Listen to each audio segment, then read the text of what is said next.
السلام علیکم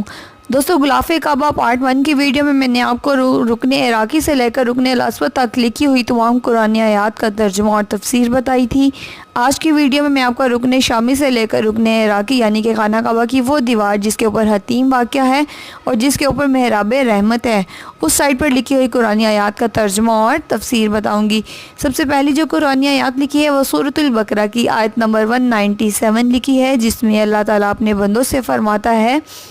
حج کے مہینے جانے پہچانے ہیں، لہذا جس نے ارادہ کر لیا ان مہینوں میں حج کا تو جائز نہیں عورت سے بے حجاب ہونا،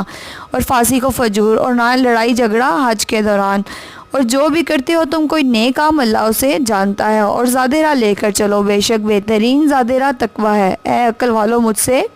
ڈرتے رہو۔ اس سے آگے جو قرآنی آیات لکھی ہے وہ بھی سورۃ البقرہ کی آیت نمبر 198 لکھی ہے، جس میں اللہ تعالیٰ اپنے بندوں سے فرماتا ہے: نہیں ہے تم پر کوئی گناہ، نہیں ہے کوئی گناہ اس میں کہ تلاش کرو حج کے دوران رزق حلال اپنے رب کے ہاں سے، پھر جب واپس چلو تم عرفات سے تو ذکر کرو اللہ کا مشعل احرام یعنی مزدلفہ میں ٹھہر کر۔ اس سے آگے جو قرآنی آیات لکھی ہے وہ بھی سورۃ البقرہ کی ہی آیت ہے، آیت نمبر 198 سے 199 ہے، جس میں اللہ تعالیٰ اپنے بندوں سے فرماتا ہے کہ ذکر کرو اللہ کا اسی طریقے سے جس کی ہدایت کی ہے اللہ نے تم کو، اور اگرچہ تھے تم اس سے پہلے گمراہوں میں سے۔ علاوہ اے قریش، تم بھی واپس چلو جہاں سے روانہ ہوتے ہیں سب لوگ، اور معافی مانگو اللہ سے۔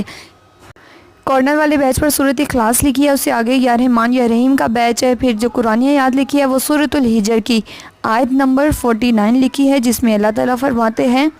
اے نبی میرے بندوں کو خبر دے دو، بے شک میں ہی ہوں بہت مغفرت کرنے والا اور بہت رحم کرنے والا۔ اس سے آگے بیچ میں الحمدللہ رب العالمین لکھا ہے،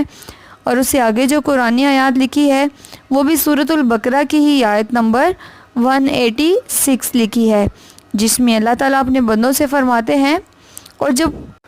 جب پوچھے ہیں محمد میرے بندے میرے بارے میں تو بے شک میں تو قریب ہی ہوں اور جواب دیتا ہوں پکارنے والے کی پکار کا جو وہ مجھے پکارتا ہے۔ اسے آگے والے بیچ میں یا حیو یا قیوم لکھا ہے، اور اسے آگے سورۃ الاخلاص۔ دوستو، آج کی ویڈیو میں نے آپ کو رکن شامی سے لے کر رکن عراقی تک تمام لکھی ہوئی قرآنی آیات کا ترجمہ اور تفسیر بتا دی ہے۔ میں امید کرتی ہوں آپ کو آج کی ویڈیو اچھی لگی ہوگی۔ ویڈیو اچھی لگے تو میرے چینل کو سبسکرائب اور ویڈیو کو لائک اور شیئر کرنا مت بھولیں۔